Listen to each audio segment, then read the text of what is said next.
శ్రీ గురుభ్యో నమః.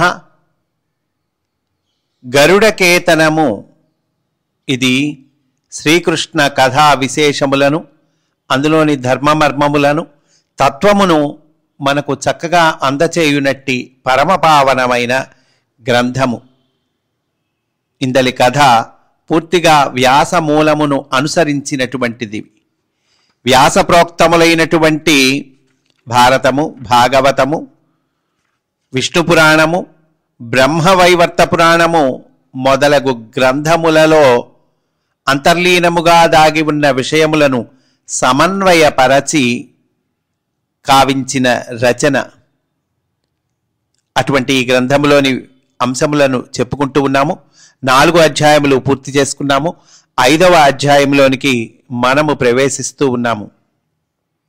ధర్మమునకు జ్ఞాని కలిగినప్పుడెల్లా ఏ యుగమునందైనను అంతర్యామియగు నారాయణుడు తనను తాను సాకారుడుగా సృజించుకొనును. ఇచట ధర్మమనగా సనాతనము, సార్వకాలికము అయిన వేద ధర్మమే. ఈ ధర్మమును ప్రతిపాదించు వేదర్షులకు, వారు దర్శించిన వేద గ్రంథములకు పుట్టినిల్లే ఈ బ్రహ్మావర్తము అంటే భారతదేశం అండి. విరాట్ పురుషుని నుండియే చాతుర్వర్ణ్య ధర్మములు ఉద్భవించి విశాల విశ్వ మానవతా సంస్కృతికి పునాదులైనవి. దీని యందు ఏ విధమైన సంకుచితత్వమునకు తావులేదు. వేదధర్మమునందు గాని వేదములందు గాని సంకుచితత్వమున్నట్లుగా చూపగోరువాడు మ్లేచ్ఛుడు. వేద విద్యను ప్రసాదించుటలో వేద ధర్మ ప్రవక్తకులైన ఋషులు ఎటువంటి వివక్షను చూపి ఉండలేదు. దాని ఎందాభిముఖ్యము కలవారెవరైనను దానికి అర్హులే అని వారి మతము. అంటే దాని మందు శ్రద్ధ ఉన్న వాళ్ళు ఎవరైనా అర్హులే అని వాళ్ళ మతం అటండి. వాసుదేవుడు రఘురాముడిగా అవతరించిన సందర్భమున నిషాదుడైన గుహుని తన సోదరులతో సమానునిగా ఆదరించెను. అతని పరివారమును కూడా కోసల ప్రజలను వలె ప్రేమించెను. శబరకాంత భక్తితో ఇచ్చిన ఆతిథ్యమును హృద్యముగా స్వీకరించి ఆమెకు మోక్షపదము నొసగెను. చపల స్వభావులైన వానరులను సంస్కరించి వారికి మానవత్వము నేర్పెను. మరలా ద్వాపరాంతమున శ్రీకృష్ణుడిగా అవతరించి తన గోకులవాస సమయమున చెంచితలకు, భిల్లకాంతలకు సైతము గోపికా స్త్రీలతో సమానమైన స్థానమునొసగెను. అది ఏ కాక శూద్రస్త్రీయందు జన్మించిన విదురునికి ఉద్ధవ మైత్రేయులతో సమానమైన పూజ్యస్థానమును కలుగజేసెను. ఆ విదురుని తన శిష్యునిగా స్వీకరించిన సనత్సుజాతులు అతనికి బ్రహ్మ విద్యను కూలంకషముగా ప్రసాదించిరి. రాబోవు కలియుగపు ఛాయలు సోకి వేదధర్మపు పునాదుల నుండి వేరుపడుచు బీటలు వారుచున్న మానవ సమాజమును పునర్వ్యవస్థీకరించుటకై సమిష్టి జీవనము, పారస్పర్యముల ద్వారమున గ్రామరాజ్యమును, బృందావనమను పేర కృష్ణుడు పునరుద్ధరించెను. అతడు అవతరించినది ధర్మరక్షణకే గాని అధికారము చెలాయించుటకు, రాజ్య విస్తరణకు కాని కాదు. మొదటి నుండి ఈ ధర్మమును అనుష్ఠించిన అవతార పురుషులు గాని, మహారాజులు గాని ఇతర దేశములపై దండయాత్రలు చేయుట, అచటి సంస్కృతులను విచ్ఛిన్నము చేయుట మున్నగు అకృత్యములకు తలపడలేదు. భారత భూమి మాటిమాటికి విదేశీయుల దండయాత్రలకు గురి అయినదే కాని మరి ఒక విధమున జరుగలేదు. వెలుపలి నుండి దురాక్రమణము గావించి ఇందు ప్రవేశించిన వైదేశికులలో కొందరు ఇచటి సంస్కృతి యొక్క విశాలత్వమును గ్రహించిన వారు భారతీయ జీవన స్రవంతిలో విలీనమగుటకు అనుమతింపబడుచున్నారు. చిరకాలము నుండి వాయవ్య సీమల మీదుగా మన దేశములోనికి మరల చొరబాటుకు పాల్పడుచున్న యవనులు మాత్రము బ్రహ్మావర్తమందు కలిప్రవేశమునకు వాహికలుగా పనిచేయుచున్నారు. వేదధర్మమును భారతీయ సంస్కృతిని విచ్ఛిన్నము చేయుటయే వారి ప్రధాన లక్ష్యము. ఈ లక్ష్య సాధనకై వారు అనేకములైన పన్నుగడలను ప్రయోగించిరి. వేదధర్మమును తాము అనుష్ఠించి ఇతరులకు బోధింపవలసిన బ్రాహ్మణులలో కొందరు కలిప్రేరితులై యవనుల సంపర్కమునకు లోనై సమాజమున కొందరిని భారతీయ విద్యలను అభ్యసించుటకు అనర్హులుగా నిర్ణయించి వేరు చేయుచున్నారు. ఇట్టి వారి సంకుచితత్వముతో కూడిన దుశ్చర్యల కారణముగా ఋషులు బ్రాహ్మణులెల్లరూ ఇట్టివారే అని అభిప్రాయము సామాన్య జనుల మనములయందు దృఢముగా నాటుకొనుట ఈ వైదేశికుల ముఖ్యోద్దేశము. నిషేధమునకు గురి అయిన వారిని వెనుకబడిన జాతులుగా పేర్కొని ఆయవనులే వారిని వేద ధర్మ వ్యతిరేకులుగా తయారు చేయుచున్నారు. దీనివలన సంఘమునందు సామరస్యము కొరవడి పరస్పర విద్వేషములు కలహములు రేగుచున్నవి. ఈ పరిస్థితిని ఇట్లే కొనసాగనిచ్చినచో యావన్మానవ సమాజము యొక్క వినాశమునకు దారితీయును. కనుక దీనిని అరికట్టి విశ్వమానవ కళ్యాణమునకు బాట వేసి కలి ప్రభావమును దమించుటకే కృష్ణుడు అవతరించుట జరిగినది. వేదధర్మ విరోధులైన వారెల్లరూ వేదధర్మ రక్షకుడుగా అవతరించిన కృష్ణుడితో వైరము పూనుట జరిగినది. అట్టి వారిలో పుండ్రదేశాధిపతియగు పౌండ్రకుడొకడు. ఇతడు భారతీయుడే అయినను వైదేశికుడైన నరకాసురునికి అత్యంత సన్నిహితుడై మెలగెను. ఈ దేశపు రాచకన్యలను అపహరించుటలోను ఈ దేశ సంపదను కొల్లగొట్టుకొని పోవుటలోను నరకునకు ఇతడు తోడై నిలిచెను. దీనికి మరి ఒక కారణము నరకుని ప్రలోభములకు లొంగుటయే. అటులనే ఇతడు మగధాధిపతియగు జరాసంధునికి విధేయుడై మెలగుచుండెను. ఇతని ఫ్రెండ్స్ ఎవరండి? జరాసంధుడు, నరకాసురుడు. నరకాసురుని మరణానంతరము ఇతనికి జరాసంధుని తోడి బంధము ఇంకనూ బలపడెను. జరాసంధుడు విదేశీయులకు తలయొగ్గినవాడును, వేద ధర్మ వ్యతిరేకి కాకపోయినను శ్రీకృష్ణుని యందు వైరము పూనినవాడు. ఇందులకు ముఖ్య కారణము తాను యావద్భారత సమ్రాట్టు అగుటకు శ్రీకృష్ణుని అవతరణము అవరోధముగా ఉండుటయే. కృష్ణుని దమించుటకై 17 పర్యాయములు పోరి పరాజయము నొంది ఇతడు బలవంతులైన కాలయవనాదులను శ్రీకృష్ణునితో యుద్ధమునకు ప్రేరేపించెను.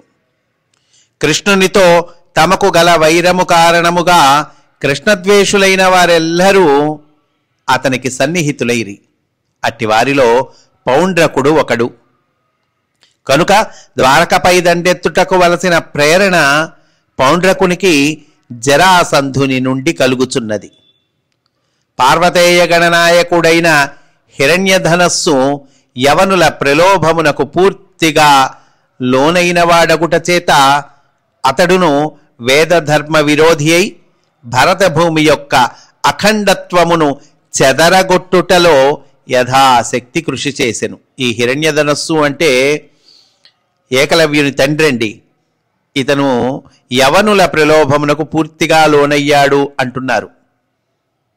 ఇందుకు తొలిమెట్టుగా ఈ భూమి యందలి పార్వతేయులను సమీకరించి వారిని సంఘ విద్రోహులుగా మార్చు ప్రయత్నము చేసెను. ఇందుకు యవనుల నుండి అన్ని విధముల సహాయమును అతడు పొందెను. ఇందులకు పరిహారముగా మరి ఒక వైపు నుండి పాండురాజు పార్వతేయులను వేదధర్మము యొక్క ప్రధాన స్రవంతిలోనికి మరల్చి సేవాధర్మము యొక్క ప్రాధాన్యమును వారికి తెలిపి ఆ ధర్మమును పరిపుష్టము చేసిన ఆంజనేయుని వారికి ఆరాధ్యునిగా నిలిపెను. అతనికి దైవమైన శ్రీరాముడే మరలా అవతరింపబోవుచున్నట్లుగా వారికి సూచించెను. ఈ కారణము చేత హిరణ్యధనుస్సు పాండురాజునందు శత్రుభావమును పెంచుకొనెను. అప్పటి నుండి బాలుడగు తన కుమారుని యావద్భారత సమ్రాట్టుగా నెలకొలుపుటకు ప్రయత్నించినచో తద్వారమున తన ఆశయములన్నీయు నెరవేరునని కలలుగనెను. అందుకు తొలి సోపానముగా ఏకలవ్యుని ధనుర్విద్యాచార్యుడుగా ప్రసిద్ధుడైన ద్రోణుని వద్దకు కొనిపోయెను. ద్రోణాచార్యుడు ధనుర్విద్యా విశారదుడగుట యథార్థమే. అదియే కాక అతడు వేదాధ్యయనము గావించినవాడు కూడా. కానీ ఇతడు కలి ప్రభావము సోకిన బ్రాహ్మణుడు కనుకనే ఏకలవ్యునికి ధనుర్విద్య నేర్పుటకు నిరాకరించెను. అంతటా యవన గురువుల నుండి కొన్ని తాంత్రిక శక్తులను సంతరించుకున్న హిరణ్య ధనస్సు ఏకలవ్యునికి కూడా వానిని నేర్పెను. అతడు వాని సహాయమున ద్రోణుడు నిద్రాస్థితి యందున్నప్పుడు అతని సూక్ష్మ శరీరమును అతని ప్రతిమలోనికి ఆకర్షించి అతని నుండి ధనుర్విద్యను సంపూర్ణముగా నేర్చుకొనెను. అర్జునుని జగమున మేటి విలుకానిగా చేయుటకు ద్రోణుడు నిశ్చయింపగా తన కుమారుడు అర్జునుని మించిన విలుకాడుగా రూపొందవలెనని హిరణ్యధనస్సు తలచెను. ఒక సన్నివేశమున ఏకలవ్యుని తనను మించిన విలుకానిగా వీక్షించిన పార్థుడు ఆ విషయమును గురువగు ద్రోణునికి నివేదించెను. మనస్సునందు ఏ మర్మము లేని అర్జునునికి ఏకలవ్యునిపై ఎట్టి దురాలోచనము కలుగలేదు. ద్రోణుడు మాత్రము అర్జునునికి తాను సంగిన మాటను నిలబెట్టుకొనుటకును మరియు పార్వతేయుడగు ఏకలవ్యుడు హీనవంశజాతుడను సంకుచితాభిప్రాయముతోనూ గురుదక్షిణగా అతని కుడి చేతి బొటన వ్రేలిని స్వీకరించెను. ఈ సన్నివేశమునందు దోషభూయిష్టమగు ప్రవర్తన ద్రోణునిదే కాని అర్జునునకు ఏమియు ఇందు ప్రమేయము లేదు. ఏకలవ్యుడు గురుదక్షిణను మనఃపూర్వకముగానే ద్రోణునకు సమర్పించెను. కానీ అతని తండ్రి మాత్రము ఈ సన్నివేశమును తన ప్రణాళికకు అనుగుణముగా మలచుకొనెను. అందువలననే ఎడమ చేతితో మరలా ధనుర్విద్యను అభ్యసించుటకు ఏకలవ్యుని ప్రోత్సహించెను. తండ్రి నుండి సంక్రమించిన కృష్ణ ద్వేషమను బీజము ఏకలవ్యునిలో మహావృక్షమైనది. పౌండ్రకుడు కూడా ద్రోణాచార్యుల వద్దనే ధనుర్విద్యాభ్యాసమును గావించెను. అనంతర కాలమున ఏకలవ్యునితో ఇతనికి పరిచయము ఏర్పడినది. కృష్ణుని యందు ఏకలవ్యునకు కూడా శత్రుత్వ భావము ఉన్నదని ఎరిగిన పౌండ్రకుడు అతనితోడి మైత్రిని గట్టిపరచుకొనెను. అతడు అర్జునుని మించిన విలుకాడను సంగతి తెలిసినప్పటి నుండి కృష్ణునిపై యుద్ధమునకు అతనిని ప్రేరేపింప ఆరంభించెను. ఏకలవ్యునకెట్లును రాజ్యము గాని తగినంత సంఘటిత సైన్య బలము కానీ లేదు. అందువలన అతడును పౌండ్రకుని ఆహ్వానమును అంగీకరించి ద్వారకపైకి దండయాత్ర సల్పుటలో అతనితో చేయి కలిపెను. ద్వారక నుండి తిరిగి వచ్చిన దుర్ముఖుడు పౌండ్రకునికి కృష్ణుని సందేశమును నివేదించగా అతడు మహోగ్రుడయ్యను.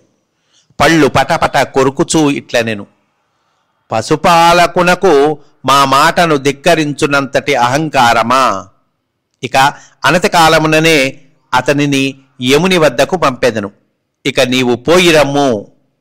దుర్ముఖుడు నిష్క్రమించిన వెనుక కొంత తడవు పౌండ్రకుడు అచటనే ఆసీనుడై దీర్ఘాలోచనా నిమగ్నుడయ్యను. ఇంతలో వాతాయనము నుండి లోనికి ప్రవేశించిన కాంతి కిరణము నారదుడిగా పౌండ్రకుని కనుల ముందు నిలిచెను. నారద మహర్షి వచ్చారండి. పౌండ్రకుడు లేచి దేవర్షికి స్వాగతము పలికి ఉచితాసనమును అలంకరింపచేసెను. నారదుడు అతనితో ఇట్లనెను, వాసుదేవుడిగా ప్రచారము గావించుకొనుచున్న నీవు దేనిని గూర్చి చింతించుచుంటివి అని అడిగాడండి. అప్పుడు పౌండ్రకుడు అంటున్నాడు, తమకు తెలియనిదేమున్నది? సత్యమైన వాసుదేవుడను నేనుండగా తాను వాసుదేవుడనని కృష్ణుడు భావించుచున్నాడు. దివ్య చిహ్నములైన నా పంచాయుధములను అనుకరించి అట్టి ఆయుధములను ధరించి కులుకుచున్నాడు. ఈ సృష్టిలో వాసుదేవుడు ఒక్కడే ఉండగలడు. ఇరువురు వాసుదేవులుండుట ఎట్లు పొసగును? అందువలన అతనికి తగిన బుద్ధి చెప్పి అతని గర్వము అణంచి నాకు కప్పము కట్టునట్లు చేయదలుచుకొన్నాను. మీరన్ని లోకములందును నిత్యము సంచరించువారు కనుక నా వాసుదేవత్వమును గూర్చి ప్రచారము చేయగలందులకు విన్నవించుకొనుచున్నాను అన్నాడండి పౌండ్రకుడు. అంటే నేనే అసలు వాసుదేవుణ్ణి, అతడు నకిలీ అంటున్నాడండి. అంటే భగవంతుడు నకిలీ అట, ఇతనే అసలు వాసుదేవుడు అటండి. అప్పుడు నారదుడు అన్నాడు, నీ నామమునకు వాసుదేవుడను పదమును నీవు తగిలించుకొంటివి. అతడు అట్లు కాక శాశ్వతుడును పురాణ పురుషుడును అగు విష్ణుని అవతారమే అని అతడికి రుజువైనది. అతడు వ్యక్తి వలె కనిపించుచున్నను అందరియందు అంతర్యామిగా ఉన్నవాడు. నీవొక వ్యక్తివి మాత్రమే. నీవు చెప్పినట్లు లోకమునందు ఒకడే వాసుదేవుడు ఉండవలయును. శ్రీకృష్ణుని ఆయుధములు కూడా నీ ఆయుధముల వలె భౌతికముగా రూపొందింపబడినవి కావు. అతడు విష్ణుని అవతారమే కనుక విష్ణుని ఆయుధములే అతడు తలచు సందర్భమున వ్యక్తమై దుష్ట సంహారము చేయుచున్నవి. నీ మూర్ఖ ప్రవృత్తితో వినాశనమును కొని తెచ్చుకొనుచున్నావు అన్నాడండి. నారదుని మాటలకు కోపోద్రిక్తుడై అతనిని దండింపదలచినను శాపభయమునందిన పౌండ్రకుడు దేవర్షిని అతటి నుండి నిర్గమింపుమని కోరగా నారదుడు మందహాస వదనుడై హరినామ గానము చేయుచు అట నుండి నిష్క్రమించెను. ద్వారవతిలో వాసుదేవుడు, బలరాముడు, సాత్యకి, ఉద్ధవుడు మున్నగు యాదవ వీరులను ఉగ్రసేనుని సమక్షమున సమావేశపరచి వారితో ఇట్లు పలికెను. మహాపరాక్రమశీలులైన ఓ యాదవ వీరులారా, బదరికాశ్రమవాసులైన తపస్వి జనులు నన్ను ప్రత్యక్షముగా చూడవలెనని చిరకాలము నుండి కాంక్షించుచున్నందున నేనతటికి యాత్ర చేసి అట నుండి కైలాసనాథుడైన భవుని దర్శించి వచ్చెదను. పూజ్యులైన ఉగ్రసేన మహారాజునకు మరి ఒక సూచన చేయుచున్నాను. నా జన్మము నుండి ఇంతవరకును భూభార నిర్వహణార్థమై పూతనతో ప్రారంభించి అనేకులగు రాక్షసులను సంహరించటమైనది. అటులనే దుష్టుల దౌష్ట్యముతో ప్రజాపీడకులై వర్తించుచున్న వారిని కూడా దండించుట జరిగినది. ఇంత జరిగినను పుండ్రదేశాధిపతియగు పౌండ్రకుడు మహాబలవంతుడైన వాడై మదాంధుడై చెరించుచున్నాడు. అతడు మాతో శత్రుత్వము వహించి ద్వారకను ధ్వంసము చేయుటకు ఉద్యమించుచున్నాడు. నేను బదరికాశ్రమమునకు అట నుండి కైలాసమునకు యాత్ర చేసి రావలసి ఉన్నది. కనుక నేను తిరిగి వచ్చే వరకును నాకు జ్యేష్ఠుడగు బలభద్రుని, కనిష్ఠుడగు సాత్యకిని, బలిష్ఠుడగు ఉద్ధవుని, మిగిలిన యదువీరులను కూడి అప్రమత్తతతో మన నగరవాసులను రక్షించుటకై నియోగించుచున్నాను. నిరంతర యుద్ధప్రియుడైన పౌండ్రకుడు ఏ సమయమందైనను తన మిత్రులతో కూడి ద్వారకపై దండయాత్ర సాగించవచ్చును. ఇట్లు పలికి అందరి వద్ద సెలవు గైకొని అతడ అంతఃపురమును చేరెను. తదుపరి జననీ జనకుల ఆశీస్సులను అందుకొని పత్నులందరితో ప్రియవచనములు పలికి గరుడారూఢుడై బదరికాశ్రమమును చేరెను. అచటి మునులెల్లరకు చిరకాలము నుండి ఎదురుచూచుచున్న భానుకోటి సదృశ్యమైన నారాయణ దర్శనము ప్రాప్తించెను. ఆనంద సంప్లావితులైన వారు అనేక విధముల కృష్ణుని స్తుతించి అతనికి ఆతిథ్యమొసగిరి. పూర్వము తాను నరనారాయణాత్మకుడై ఆ ప్రదేశమున సుదీర్ఘకాలము తపమొనరించిన వైనము కృష్ణుని మనమున మెరపు వలె కదలెను. కతిపయ దినములు అతడు ఆ తపస్వి జనుల సాంగత్యమున గడిపెను. ఇంతలో ఒక దినమున దేవర్షియగు నారదుడు మహతి నినాద సమన్వితుడై అచటికి చేరెను. అచటి మునుజనులెల్లరూ ప్రణవనాద సుధాంబోధియందు మునకలు వేసిరి. అచటి నుండి సుడులుగా తిరుగుచూ బయలు వెడలిన పవిత్ర వాయుతరంగములు ప్రణవనాద గర్భితములై దిగువన ఉన్న లోయలలో ప్రతినినదించుచు క్రమముగా ఆర్యావర్తమును అంతటను వ్యాపించి సాధకుల హృదయ కమలములకు భగవదనుభూతిని ప్రచోదనము చేయుచున్నవి. అవి ఇంకను తమ ప్రయాణమును కొనసాగించుచు 3 సంద్రముల కూడలి యందు నిలిచి తన భక్తులను ఇడుముల నుండి ఉద్ధరించుటకై కన్యకారూపమున ఉన్న శైలపుత్రి యొక్క చరణములను అంటి ధన్యత నొందుచున్నవి. నారదుడు శ్రీకృష్ణునితో ఇట్లనెను: రుక్మిణీ వల్లభ, నిన్ను తన పరమశత్రునిగా భావించుచున్న పౌండ్రకుడు తానే వాసుదేవుడననియు దివ్య చిహ్నాంచితములైన పంచాయుధములను తాను భౌతిక కక్ష్యలో రూపొందించుకొనగా అవి తన వద్ద సిద్ధముగానున్నవే అనియు నీ వాసుదేవ నామమును నీ దివ్యాయుధములను తన అనుకరణ విశేషములనియు ప్రచారము చేయుచున్నాడు. నిషాధనాయకుడైన ఏకలవ్యుని, కాశీరాజైన సుమిత్రిని కూడగట్టుకొని ద్వారవతిపై దండెత్తి నీకు తగిన గుణపాఠము నేర్పెదనని బీరములు పలుకుచున్నాడు. అతడి పరిస్థితి అట్లుండగా నీవిచట ఋషుల సాంగత్యమున కాలమును గడుపుచున్నావు. ఇట నుండి కైలాసమునకు కూడా ఏగుచుంటివని వినియుంటిని. వాసుదేవుడు మందస్మితముతో ఇట్లు పలికెను: దేవర్షి, నీవు నిరంతర సర్వలోక సంచారివి. ఈ సందర్భమున నా కర్తవ్యమును సూచించెదవా అనగా నారదుడు అంటున్నాడు: శ్రీహరి, ముల్లోకములందు నీకు కర్తవ్యమని ఏమున్నది కనుక? అయినను భూభార నిర్వాపణమును అను కార్యమును నీవు చేపట్టినదే కదా అనగా కృష్ణుడు అంటున్నాడు: నా అవతరణమే నేను సంకల్పించినది కాదు. నా అవతరణమే నేను సంకల్పించినది కాదు. అది బ్రహ్మాది సురవరుల యొక్కయు నీబోటి ఋషుల యొక్కయు ప్రార్థన వలనను ఏర్పడినది కనుక అది నిశ్శేషముగా కొనసాగును. పౌండ్రకుడు తానొనర్చిన దుష్కృతముల ఫలము పొందు సమయము ఆసన్నమగుచున్నది.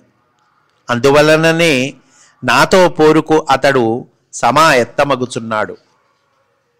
నారదుడు కరములు మోడ్చి ఇట్లనెను: నీ అనంత స్వరూపము మాకు అంతుపట్టునది కాదు. అయినను అప్పుడప్పుడు తమకు కూడా కర్తవ్యమును సూచించు సందర్భమును నా యందు కల్పించుట నీకు ముచ్చట కదా. ఇట్లు పలికి నారదుడు నిష్క్రమించెను. శ్రీకృష్ణుడును అతటి ఋషుల వద్ద సెలవు గైకొని కైలాసయాత్రకు పురోగమించెను. శ్రీకృష్ణుడు నారదునితో పౌండ్రకుని గూర్చి ప్రస్తావించుచున్న సమయముననే పౌండ్రకుడు తన అన్ని విధములైన బలములను తోడ్కొని సైన్య సమేతులైన ఏకలవ్య సుమిత్రులను వెంటనిడుకొని వాసుదేవుని వధింపవలెనను నిశ్చయముతో ద్వారకను అర్ధరాత్ర సమయమున ముట్టడించెను. అర్ధరాత్రి పూట ముట్టడించాటండి. కృష్ణుడు అతట లేడను విషయము అతనికి తెలియదు. కృష్ణుని అనుజ్ఞపై అహోరాత్రములందు అప్రమత్తులై ద్వారకను రక్షించుచున్న బలరాముడు, సాత్యకి, ఉద్ధవుడు పౌండ్రకుని సేన ద్వారకను ముట్టడించిన సంగతిని గ్రహించి యాదవ సైన్యమును అందుకు అనుగుణముగా నిలిపిరి. తెల్లవారుసరికి ద్వారక యొక్క తూర్పు ప్రాకారమునకు వెలుపల మోహరించిన పౌండ్రకుడు అతని సేనయు తూర్పు ద్వారమును ధ్వంసము చేయ ఆరంభించిరి. ఏకలవ్యుడు తన అనుచరులకు నగరములోనికి ప్రవేశమేర్పడిన వెనుక స్త్రీలను, పౌరుల ధనమును కొల్లగొట్ట ఆజ్ఞనిచ్చెను. ప్రచండుడైన సాత్యకి కొంత యాదవ సైన్యముతో రహస్య మార్గమున వెలుపలకు వచ్చి పౌండ్రకుని ఢీకొనెను. వారి నడుమ సంకుల సమరము సాగెను. కృష్ణుడు కనిపించకపోవుటచే నిరాశనందిన పౌండ్రకుడు ఆ ధూర్త గోపాలురైన కృష్ణ బలరాములెక్కడా అని గర్జించుచుండెను. ఇంతలో మరి ఒక దిక్కు నుండి మరికొంత ఎదు సైన్యముతో బలరాముడు పౌండ్రకుని సైన్యమును చెండాడసాగెను. దానిని గమనించిన ఏకలవ్యుడు పార్వతేయులను కూడగట్టుకొని బలరామునికి అభిముఖముగా నడిచెను. ముందుగా అనుకొన్న ప్రకారము కాశీరాజుకు సుమిత్రుడు తన సేనతో ద్వారక యొక్క ఉత్తరపు వైపు నుండి ముట్టడిని ఆరంభించెను. ఇంతలో ప్రద్యుమ్నుడు, ఉద్ధవుడు, సాంబుడు మున్నగు యదువీరులు మరికొంత సైన్యముతో వచ్చి వారితో తలపడిరి. శస్త్రాస్త్రపాతముతో ద్వారక యొక్క బహిప్రాంతము సమరాంగణముగా మారెను. సూర్యాస్తమయ సమయమునకు పైన ఆకాశమును క్రింద రణరంగమును కలిసిపోయినట్లుగా రక్తవర్ణము ఎల్లెడలా వ్యాపించినది. ఇరుసేనలు నిశా సమయమున కూడా పోరు కొనసాగించిరి.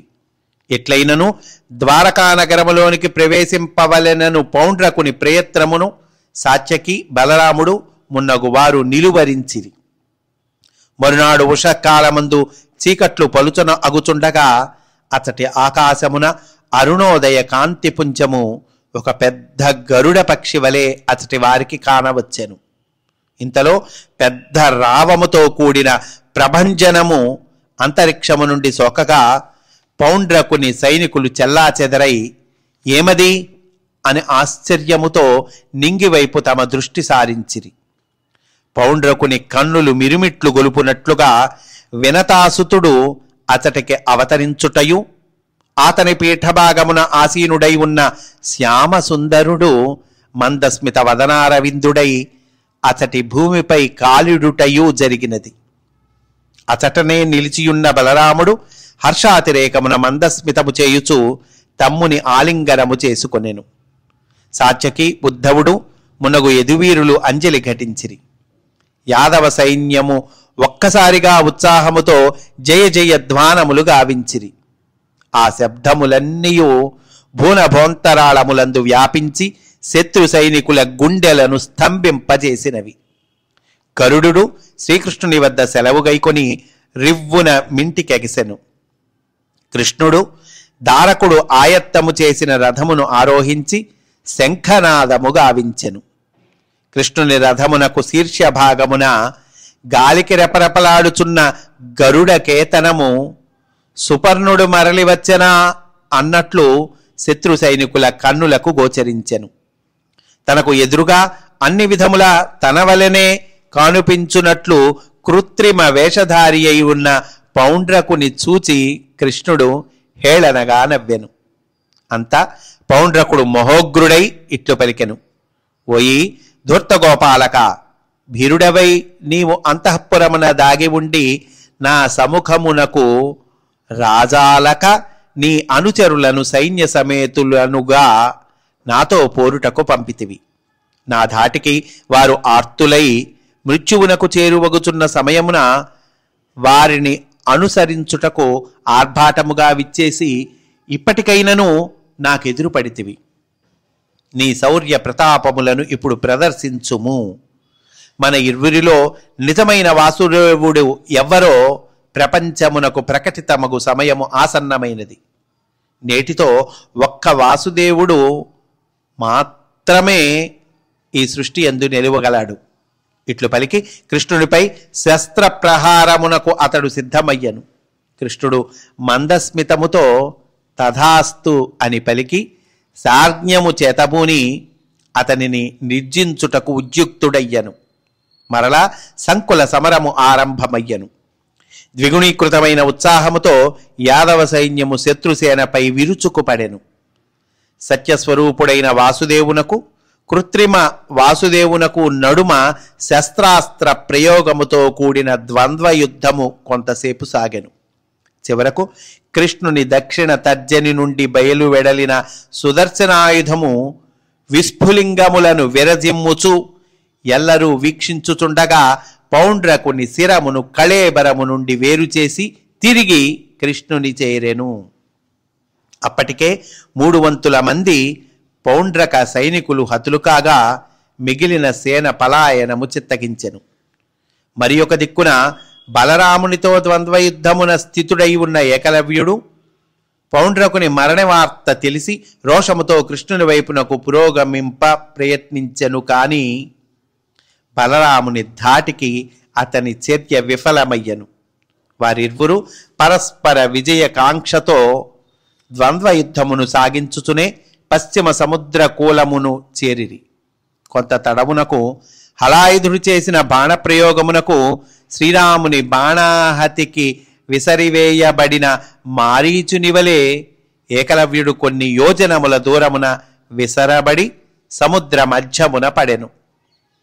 ఇంతలో అదే సమయమున మరి ఒక దిక్కున పోరు సల్పుచున్న మిత్రుడగు పౌండ్రకుని మరణ వార్త తెలిసి అగ్నివైపు పయనించు మిడుతవలే పోయి కృష్ణుని తాకెను.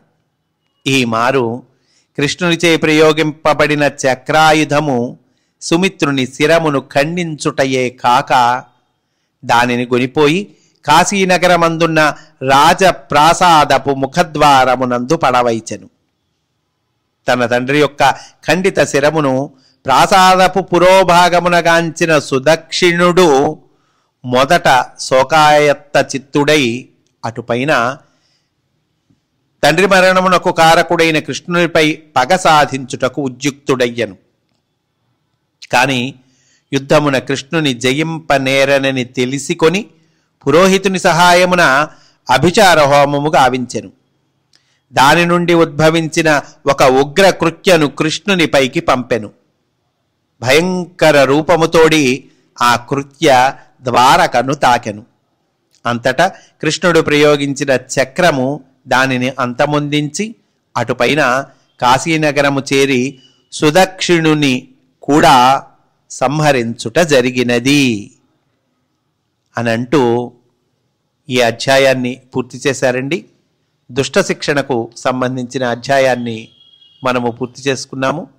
రేపటి రోజున మనము 6వ అధ్యాయంలోనికి ప్రవేశిస్తాము అని సవినయముగా మనవి చేసుకుంటూ స్వస్తి. వాసుదేవా.